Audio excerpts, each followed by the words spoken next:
ನಮಸ್ಕಾರ ಸ್ನೇಹಿತರೆ, ನಿಮ್ಮ ಜೀವನ ಉಪ್ಪಿನಂತೆ ಆಗಲು ಬಿಡಬೇಡಿ. ಜನ ತಮ್ಮ ರುಚಿಗೆ ತಕ್ಕಷ್ಟು ಬಳಸಿಕೊಳ್ಳುತ್ತಾರೆ.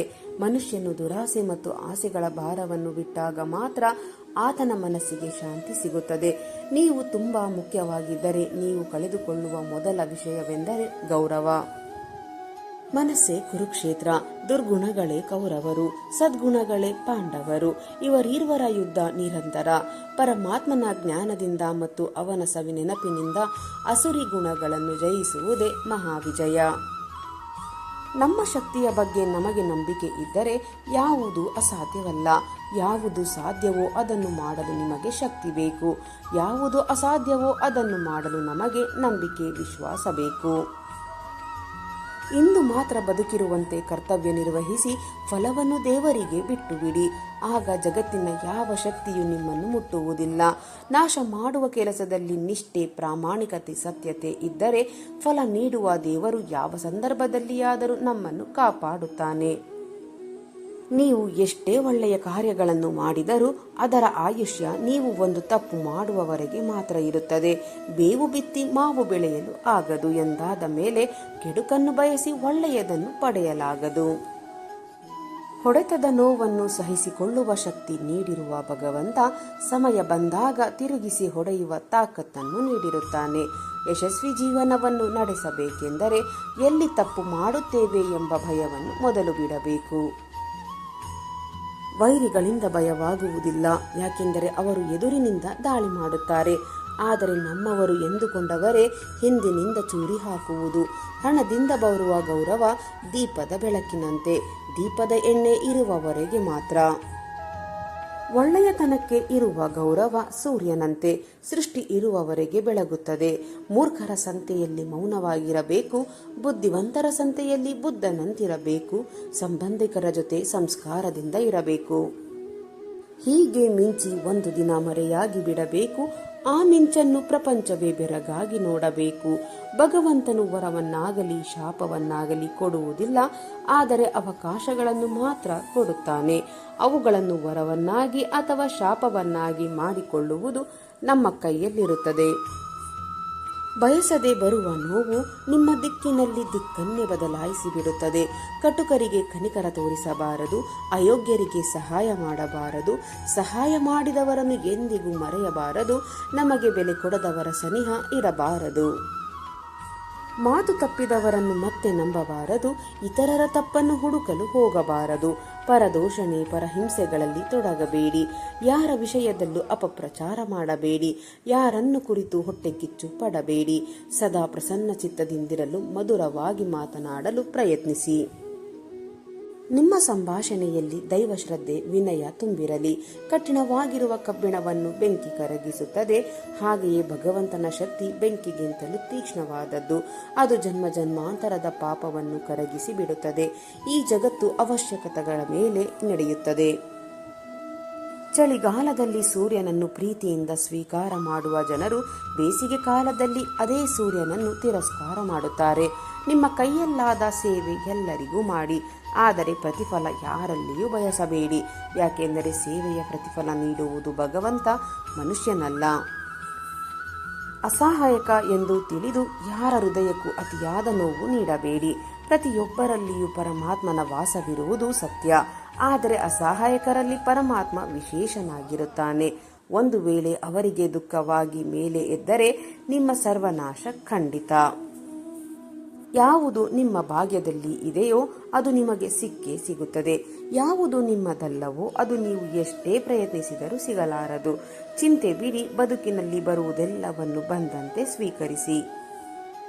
ಕುರುಡನೊಬ್ಬ ದೇವರ ಗುಡಿಯಲ್ಲಿ ಬಂದಿದ್ದನ್ನು ನೋಡಿ ಜನ ನಕ್ಕು ಕೇಳಿದರು, ದೇವರ ದರ್ಶನಕ್ಕೇನೋ ಬಂದಿದ್ದೀಯಾ, ಆದರೆ ದೇವರನ್ನು ನೋಡಬಲ್ಲೆಯಾ ಎಂದು.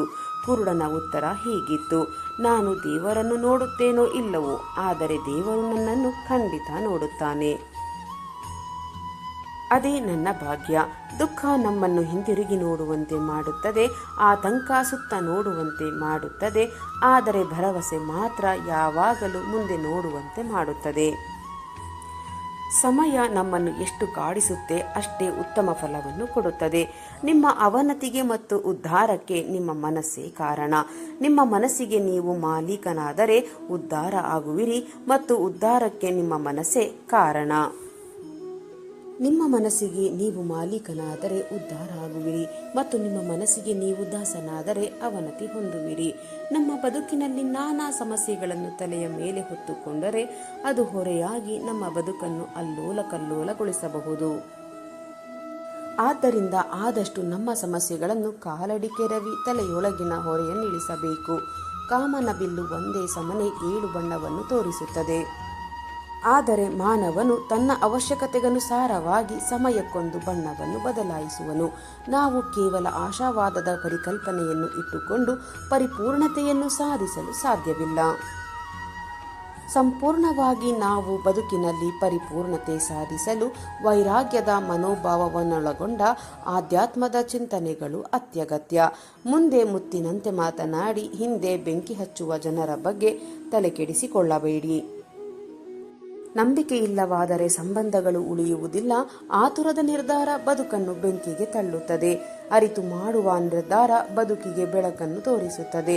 ನಂಬಿಕೆ, ತಾಳ್ಮೆ ನಿಮ್ಮಲ್ಲಿ ಇದ್ದರೆ ಅದರ ಫಲ ಮುಂದೊಂದು ದಿನ ಸಿಹಿಯನ್ನೇ ನೀಡುತ್ತದೆ. ನಿಮ್ಮ ಗುರಿ ನಿಮಗೆ ಮುಖ್ಯವಾಗಿದ್ದರೆ ನಿಮ್ಮನ್ನು ಬೇರೆಯವರು ಹೇಗೆ ನೋಡುತ್ತಾರೆ ಎನ್ನುವುದು ಮುಖ್ಯವಲ್ಲ, ನಿಮ್ಮನ್ನು ನೀವು ಹೇಗೆ ನೋಡುತ್ತೀರಾ ಎನ್ನುವುದೇ ಮುಖ್ಯ. ಮರಕ್ಕೆ ಬೇರು ಎಷ್ಟು ಮುಖ್ಯವೋ ಹಾಗೆ ಮನುಷ್ಯನಿಗೆ ನಂಬಿಕೆಯೂ ಕೂಡ ಅಷ್ಟೇ ಮುಖ್ಯ. ಬೇರು ಇಲ್ಲವಾದರೆ ಮರ ಉಳಿಯುವುದಿಲ್ಲ. ಜೀವನವೆಂದರೆ ಬಗೆಹರಿಸಬೇಕಾದ ಸಮಸ್ಯೆ ಅಲ್ಲ, ಅನುಭವಿಸಬೇಕಾದ ವಾಸ್ತವ. ಮನಸ್ಸಿನ ಸಂತೃಪ್ತಿಗೋಸ್ಕರವಾದರೂ ಒಳ್ಳೆಯ ಕೆಲಸ ಮಾಡುತ್ತಿರಬೇಕು. ಜನರು ಅದನ್ನು ಗುರುತಿಸುತ್ತಾರೋ ಇಲ್ಲವೋ ಎಂಬುದರ ಕಡೆಗೆ ಗಮನ ಕೊಡಬಾರದು. ಯಾಕೆಂದರೆ ಜನರು ದೇವರಲ್ಲೂ ದೋಷವನ್ನು ಹುಡುಕುತ್ತಾರೆ. ಗೆಲ್ಲುವ ಸೈನಿಕನೆಂದರೆ ಸಮಯ ಮತ್ತು ಸಹನೆ. ಸಹಿಸಿಕೊಳ್ಳುವವರಿಗೆ ತಾಳ್ಮೆ ಇದ್ದು ಬಿಟ್ಟರೆ ದುಃಖ ನೀಡುವವರು ಇದ್ದರೂ ಸತ್ತಂತೆ. ಅಂದ ಮತ್ತು ಆನಂದ ಬೇರೆಯಲ್ಲೂ ಇರುವುದಿಲ್ಲ, ನಿಮ್ಮೊಳಗೆ ಇರುತ್ತದೆ, ಮತ್ತೆಲ್ಲೂ ಹುಡುಕಬೇಡಿ. 4 ಜನಕ್ಕೆ ಸಹಾಯ ಮಾಡುವ ಗುಣ ನಿಮ್ಮಲ್ಲಿದ್ದರೆ ನೀವು ಯಾವ ದೇವಾಲಯಕ್ಕೂ ಹೋಗಬೇಕಾದ ಅವಶ್ಯಕತೆಯೇ ಇಲ್ಲ. ದೇವರೇ ನಿಮ್ಮನ್ನು ಹುಡುಕುತ್ತಾ ಮನೆಗೆ ಬರುವನು. ದುಡಿಮೆಗಾಗಿ ಯಾರ ಹತ್ತಿರ ಬೇಕಾದರೂ ಬೇಡಿ, ಆದರೆ ನೀವು ಹಸಿದರೂ ಸರಿಯೇ, ದುಡ್ಡಿಗಾಗಿ ಯಾರ ಹತ್ತಿರವೂ ಬೇಡಬೇಡಿ. ಹಿಂಡಿದ ಹಾಲು ತಕ್ಷಣವೇ ಮೊಸರಾಗದಂತೆ ಇಂದು ಮಾಡಿದ ಪಾಪ ಕೃತ್ಯಗಳ ಫಲದ ಕ್ಷಣಕ್ಕೆ ಅನುಭವಕ್ಕೆ ಬರದಿರಬಹುದು. ಅದು ಬೂದಿ ಮುಚ್ಚಿದ ಕೆಂಡದಂತೆ ಸಮಯವನ್ನು ನೋಡಿ ಸರಿಯಾಗಿಯೇ ಸುಡುತ್ತದೆ. ನೆನಪಿರಲಿ ಸ್ನೇಹಿತರೆ, ನಾವು ಮತ್ತೊಬ್ಬರ ಭಾಗ್ಯವನ್ನು ಬದಲಾಯಿಸಲು ಆಗದೇ ಇರಬಹುದು, ಆದರೆ ಖಂಡಿತ ಅವರಿಗೆ ಒಳ್ಳೆಯ ಮಾರ್ಗದರ್ಶನವನ್ನಾದರೂ ಮಾಡಬಹುದು. ಭಗವಂತ ಹೇಳುವುದು ಅದನ್ನೇ. ಅವಕಾಶ ಸಿಕ್ಕಾಗ ಸ್ವಾರ್ಥಿಗಳಾಗಬೇಡಿ, ಸಾರಥಿಗಳಾಗಿ. ಉದಯಿಸುತ್ತಿರುವ ಸೂರ್ಯ ಮತ್ತು ಓಡುವ ಕುದುರೆಯ ಫೋಟೋ ಹಾಕಿದರೆ ಯಶಸ್ಸು ಸಿಗುವುದಿಲ್ಲ. ಯಶಸ್ಸು ಸಿಗಬೇಕೆಂದರೆ ಸೂರ್ಯನಿಗಿಂತ ಮೊದಲೇ ಎದ್ದು ಕುದುರೆ ತರಹ ಓಡಬೇಕು. ಒಳ್ಳೆಯ ಜನರನ್ನು ಪರೀಕ್ಷೆ ಮಾಡಬೇಡಿ, ಯಾಕೆಂದರೆ ಅವರಿಗೆ ನೋವಾದರೆ ಮಾತಿಗೆ ಮಾತು ಕೊಡುವುದಿಲ್ಲ, ಬದಲಾಗಿ ನಿಮ್ಮ ಜೀವನದಿಂದಲೇ ದೂರ ಹೋಗಿಬಿಡುತ್ತಾರೆ. ಯಾರಾದರೂ ಬಂದು ನಿಮ್ಮ ಬಳಿ ತಮ್ಮ ಸಮಸ್ಯೆಯನ್ನು ನಿಮ್ಮ ಎದುರು ವ್ಯಕ್ತಪಡಿಸುತ್ತಿದ್ದಾರೆಂದರೆ ದೇವರಲ್ಲಿ ಇರುವಂತಹ ಪೂರ್ಣ ವಿಶ್ವಾಸ ಅವರಿಗೆ ನಿಮ್ಮ ಮೇಲಿದೆ ಎಂದು ಅರ್ಥ.